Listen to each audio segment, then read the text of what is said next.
47,3% des victimes de violences sexuelles au Japon préféraient garder le silence.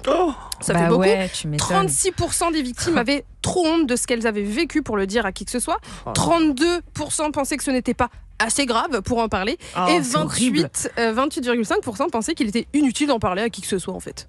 Il est important de dire, et je me permets juste, il est important de dire que tout est grave. Tout est grave, Voilà. mais bien sûr. Tout Il faut dénoncer, vous êtes des victimes. Grave. Voilà. Vous êtes des victimes. Il faut que les agresseurs soient punis. Ce n'est Quand pas on te dit tu la vas honte n'est payer, pas je sur peux vous. comprendre aussi que... C'est important. C'est ça le problème aussi au Japon. Cette notion de silence et de manque de punition fait partie du quotidien, malheureusement, dans nombreux pays, mais fortement au Japon. On ne parle pas de ses problèmes, on ne parle pas de ce qui s'est passé, on avance et on ferme sa bouche.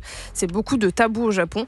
Et c'est pour ça que le personnage d'Onizuka est super important. Ses actions et le fait de rentrer au plus profond de la vie privée de ses élèves pour comprendre d'où viennent leurs agissements sont juste parfaits. C'est un homme qui a ses travers, mais qui les assume et surtout qui fait passer les problèmes des autres avant les siens. C'est pour ça qu'on parle de bienveillance, qui a les yeux bien ouverts sur le monde et sur sa société japonaise et ses problèmes. Et sa méthode brute mais efficace est peut-être au final une solution.